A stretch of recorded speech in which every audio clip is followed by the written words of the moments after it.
بسم الله الرحمن الرحيم. اللهم صل وسلم وبارك على سيدنا محمد واهل سيدنا محمد واصحاب سيدنا محمد. ازيكم اخواتي ومتابعيني في الله عاملين ايه؟ النهارده قلنا نعمله مع بعض كده غدي ما عملناهوش من فتره كبيره، فالفيديو شيق شيق. اتمنى انكم تسمعوه لحد الاخر فضلا وليس امرا، وتحطوا اللايك وتدوسوا على الكل عشان يوصلكم كل جديد من قناه مطبخ الطيبين اثنين. ويا رب كده الفيديو ان شاء الله يعجبكم وينور رضاكم، وهنمشي مع بعض كده في الفيديو، لانه بصراحة فيديو ممتع، بصراحة فيديو ممتع وشيق جدا جدا جدا. اسمعوا الفيديو لحد الاخر وانتم مش هتندموا. هنحضر الغدا مع بعض وهنعيش اليوم كده في المطبخ والجو الحر دي. بس بصراحة يعني هو الاكلة ده تستاهل وقفة في المطبخ، لان انا زي ما انتم كنتوا عارفين يعني دروس الثانوي وامتحانات الثانوي وضغط الثانوي، والحمد لله ربنا عداه على خير والحمد لله. تاني هنحضر دلوقتي الغدا مع بعض. جاب لي جوز الله يبارك له 3 كيلو سمك، واللي هو السمك الكبير دي تاي. بس انا ما كنتش عاوزاه يقطعوا لي كده المشط، يقطعوا لي على 2. كنت عاوزة بصراحة اخلي المشط حتة واحدة، وقلت له هاتولي وسط، لان لما يقطعوا لي زي كده الزيت ما يتبهدل من التتبيلة والبهارات والثوم، الزيت بيتبهدل مني. دلوقتي هنمشي مع بعض. هو منضف وكل حاجة، معلش غير اللي اغسله.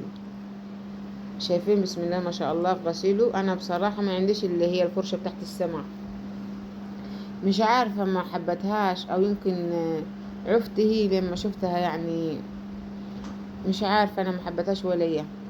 بس ان شاء الله لما نجيبه بلح هخلي الليفة بتاعته واغسل بليفة البلح، الليفة اللي هي المتوبة شبكة ده. حابة لما اجيب تاني هوريها لكم وهغسل بيها ان شاء الله قدامكم السمك وهتشوفوها.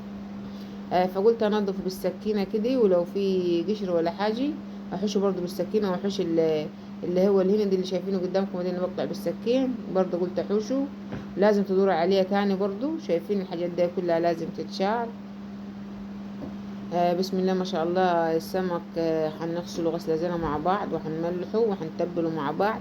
التتبيلة انا طبعا حطاها في الفريزر، وهوريها لكم برضو لما اتبلهم. انا عاوزه تتبليه وتخليه ساعه تبليه، لو عاوزه تتبليه وتخليه ساعتين خليه، لو عاوزه تتبليه وتقليه في الحل اقليه، هيطلع معاك في كل الاحوال بسم الله ما شاء الله. وانتوا اعملوه وجربوه وهيطلع احسن منه ان شاء الله. انتوا طبعا كلكم شطار وتعرفوا تعملوا حاجات في المطبخ، واحنا نتعلم من بعض ان شاء الله.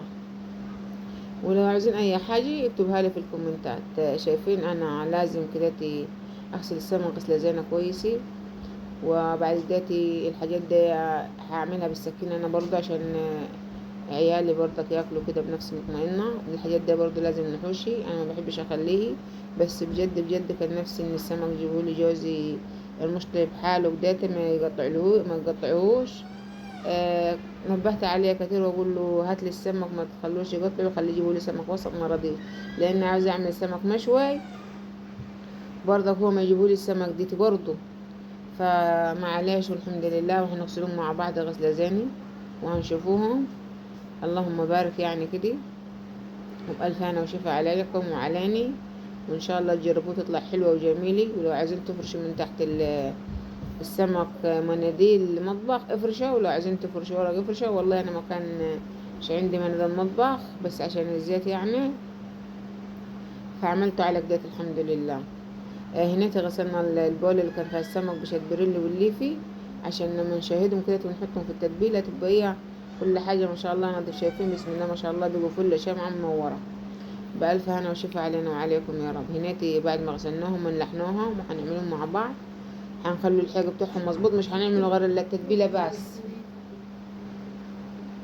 ديت التوم اللي انا مفرزاه. التوم عباره عن ايه؟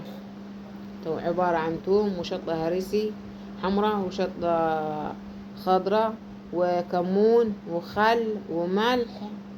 ده في البرطمان دي يبقى في ايه؟ توم وفلفل احمر بتاع هريسي وفلفل اخضر برضو، واللهم صل على سيدنا محمد، وكمون وملح وزيت وخل في التتبيله ده. انتوا اللي شايفين ده عاوزين تعملوا منها بابا غنوج تعملوا منها للبتنجان المقلي، تعملوا منها للسمك، تعملوا منها لأي حاجة فيها هنا، تحطوا لها منها عادي. عاوزين تحطوا منها على محشي اللهم صل على سيدنا محمد، على محشي الكرنب ماشي، مش هتقول لا، هتبقى زي العسل. عاوزين تعملوا منها مدمس، اللي هو مدمس الفول الاسكندراني، معذرة اصلا احنا عندنا بنقوله مدمس وبنقوله فول.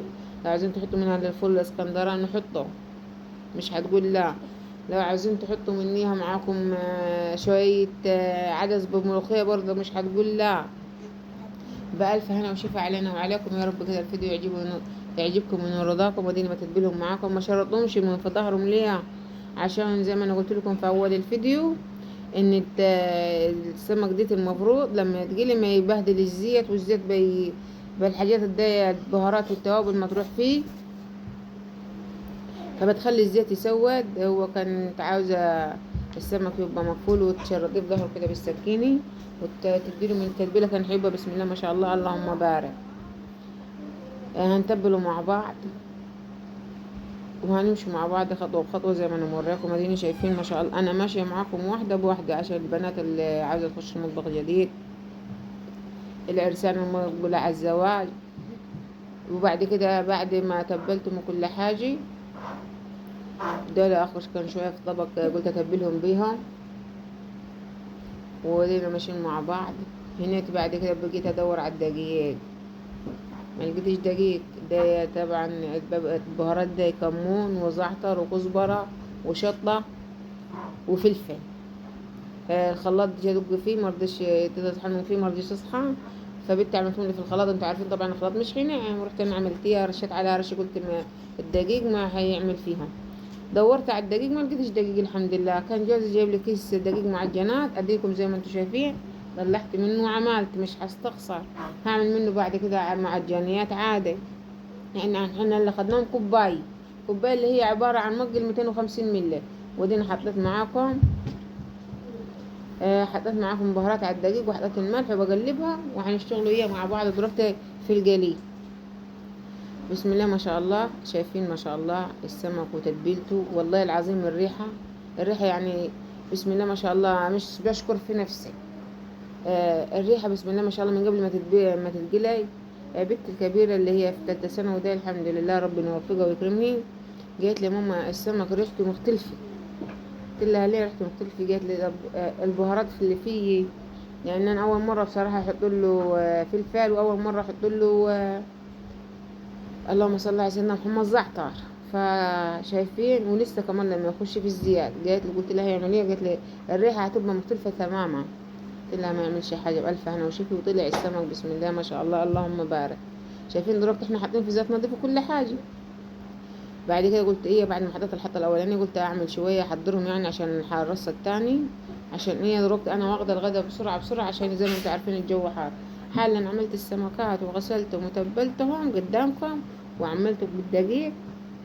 وهشتغل معاكم برضو الفيديو كامل هشتغل معاكم وانا بعمل السمك برضو في الرز الصيادين. النهارده هنعمل مع السمك رز صيادين، بسم الله ما شاء الله كان ما شاء الله يعني طعم فوق الوصف، والريحة كانت في الشقة بسم الله ما شاء الله اللهم بارك.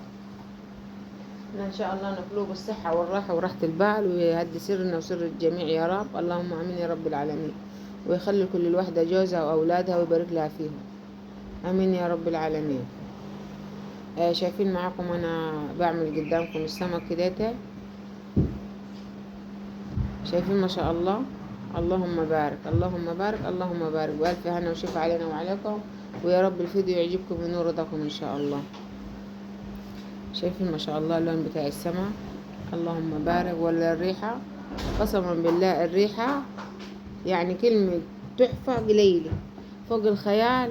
يعني بألف هنا وشفا، بألف هنا وشفا علينا وعليكم. ويا رب كده ان شاء الله كده تجربوه ويطلع معاكم بسم الله ما شاء الله. شايفين ما شاء الله، شايفين البهارات طالعه في ازاي في الزيت. لسه لما احط طوه تاني على كده حلقها خالص سودة. طبعا لو عندك منديل اسقط المنديل، والمنديل هياخد لك البهارات دي. اسقط المنديل في الطوه في البوتاجاز واسقط المنديل فيه، والمنديل هياخد لك البهارات دي كلها باذن الله. هنطلع مع بعض السمك. شايفين ما شاء الله الريحة بسم الله ما شاء الله اللهم بارك. طلعنا مع بعض وهنحط الرصة التاني. شايفين زي ما انا قلت لكم الزيت هيسود مني من الرصة الاولانية اهو سوا. هنا قلت احط 3 عشان ننجزه. وهنا حطيت جبت حلي وحطيت فيها شوية زيت وهنعمل مع بعض هي بصلة واحدة هنحمرها ونكرملها مع بعض. شايفين ما شاء الله اللي عملتها دي بصلة واحدة هنقلبها كده مع بعض ونخليها تاخد اللون اللي هو الغامض، مش اللون المصفر الذهبي، لا اللون الغامض البني. وهنحط لها هنا اديناها قلبتين وهندللها اللهم صل على سيدنا محمد بمعلقة السكر. ده معلقة السكر يا جماعة، لازم نحط السكر قبل الملح، والملح خلوه بعديها عشان البصلة تاخد اللون. وهتشوفوا منظر البصلة وهتشوفوا منظر والرز كان طعمه فوق الخيال اللهم بارك. بألف أنا وشف. هنا بوريكم السمك وبيتقلي، ورجعت تاني عشان اوريكم البصلة برضو. هنا الملح حطيناها زي ما قلنا لكم بعد شوية يعني. فانتوا لو عايزين تحطوا لما البصلة صفر حطوه، بس انا زي ما عارفين ان انتوا ما بحبش اتأخر عن الملح في البصلة بالذات ولا التومة، عشان ما شملهاش صنانة، عشان لو انا شمت لها صنانة بتضايق. شايفين السمك بسم الله ما شاء الله اللهم بارك. بألف انا وشوف علينا وعليكم. معلش انا الصينية كانت صغيرة عندي والله، هي اكبر واحدة دي في الطاقم، فقلت ان شاء الله لما يكرمنا ربنا ان شاء الله كده ابقى اجيب لي من اللي هي ده يعني. مستنى كرم ربنا ان يكرمني في قناتي نفسي ومن عيني يا جماعة، يكرمني في قنواتي.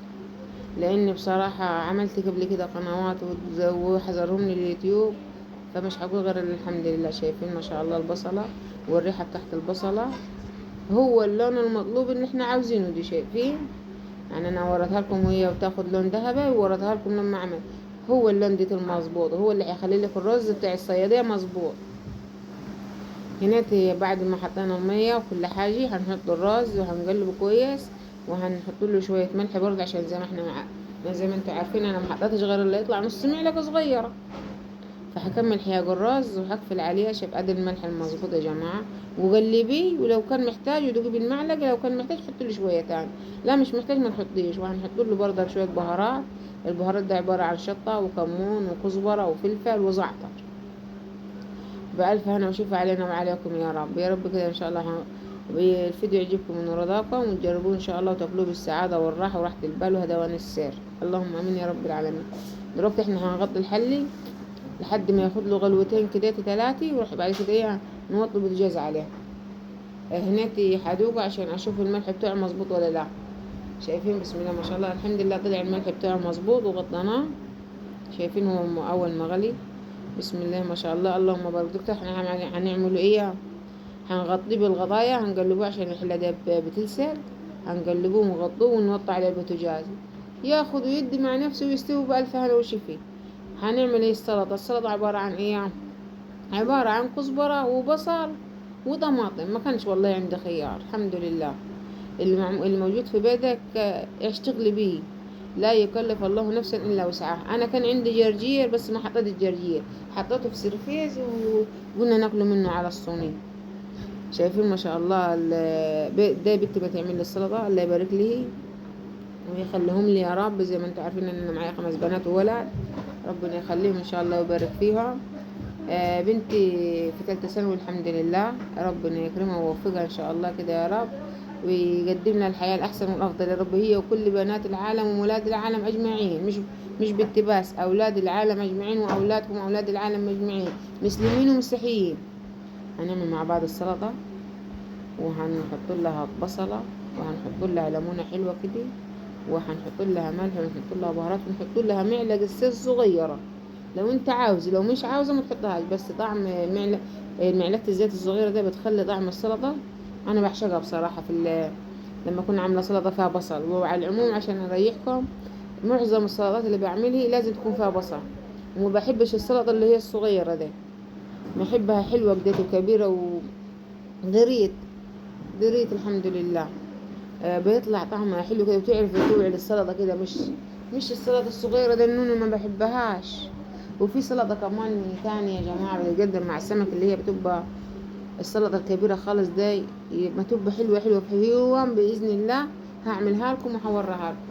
بحبها انا ده بصراحة زي سلطة المطاعم، فضرت عليه عشان بعد كده بكرة وبعد لما بنات يكبروا ويتعلموا ان شاء الله ويتجوزوا ما يعملوش السلطة اللي هي الصغيرة خالص ده، يبقوا هي ماشيين على السلطة الكبيرة. هي السلطة الكبيرة شيك بصراحة. انتوا شايفين الطماطم معملها على 4 طرق بس، شايفين ما بحبش السلطة الصغيرة، يمكن هي الكاميرا ظلماها، بس والله العظيم السلطة بسم الله ما شاء الله. شايف لازم السلطة تتشال. في سلطة اكبر من كده انا هوريها لكم في يوم برضو، لان انا دلوقتي مستعجلة على تحضير الغدي. فالحمد لله الحمد لله الطماطم كانت بسم الله ما شاء الله، وريحة السلطة الله اكبر، البصلة مع الكزبرة مع الطماطم الريحة فوق الوصف. بألف هنا وشفا علينا وعليكم، ويا رب كده الفيديو يعجبكم من رضاكم ان شاء الله. اللهم صل وسلم وبارك على سيدنا محمد واهل سيدنا محمد واصحاب سيدنا محمد. اللهم صل وسلم وبارك على سيدنا محمد واهل سيدنا محمد واصحاب سيدنا محمد. صلاة النبي يا جماعة بتفك الكرب وبتزيح الغمة وبتشرح الصدر وبتشيل الهموم. ربنا يكفيكم شر الهموم ويكفينا شر الهموم، اللهم امين. اللهم صل وسلم وبارك على سيدنا محمد. اللهم استرنا فوق الأرض وتحت الأرض ويوم العرض عليك يا الله، اللهم آمين يا رب العالمين. الليمون ده أنا طبعا هقطع منه حتت ليمونة كبيرة في السلطة، وهشرحهم بعد كده عشان نقطع منهم على السمع. شايفين ما شاء الله فيهم 3 كبار وفيهم 3 صغيرين. ده طمطمة الليمونة ده معذرة، جيت أقول طمطمة قلت ليمون، جيت أقول ليمونة قلت طمطمة. مليانة مية بسم الله ما شاء الله. شايفين بسم الله ما شاء الله اللهم بارك. هنقلبهم مع بعض وهنحط لهم الملح مع بعض، واللهم صل وسلم وبارك على سيدنا محمد. وهنحط لهم البهارات برضو، هنحط لهم الرزية الصغيرة بشعاير بمعلقة، بس انت لو عايزة تعايرها بمعلقة الصغيرة اللي هي تحت الشاي عايرة. شايفين انا اللي حطيتها، والله العظيم عايزة معلقة الشاي، لان اصلا انا دكتور منعني من الزيات ومنعني من السمن، لاني الحمد لله الحمد لله عندي انزيمات الكبد عالي وعندي الكوليسترول. فبحاول على قد ما اقدر اخس نفسي ومن عيني اخس. من حوالي 4 سنين خسيت 16 كيلو ورجعت تاني، وبعد كده دلوقتي مش عارفة، بس ربنا يكفيكم شر الزعل يا رب. الحمد لله الحمد لله. واجب على الانسان يقول الحمد لله على الزاني وعلى الوحشي وعلى الكثيري وعلى القليل، فانا معليش غير اللي اقول الحمد لله. وهنتي سيبكم مني ومش هدوشكم، هنكب السلطات مع بعض في الطباقة. شايفين ما شاء الله. حبيت قلت اعملهم على 3 طباق عشان عيالي ما حدش ياخد من قدام التاني، كل 2 ياكلوا طبق مع بعضها. شايفين ما شاء الله. المفروض كل واحد طبق واحده، زي ما انتوا عارفين الطماطم الكيلو عندنا ب30 جنيه، فالواحد ما قدرش يبهدل. شايفين ما شاء الله العيش الشمسي، شايفين خبزة اول امبارح دي بألف هنا وشوفوا. حبيت اوريلكم. شايفين السمك بسم الله ما شاء الله اللهم بارك. لو وصلتوا معي لحد هنا ما تنسوش تدوسوا على الكل وتشتركوا في القناة وتشتركوا في الله في الفيديوهات بتاعتي وتعملوا لايك عشان اكبر معاكم وبيكم. والسلام عليكم ورحمة الله وبركاته.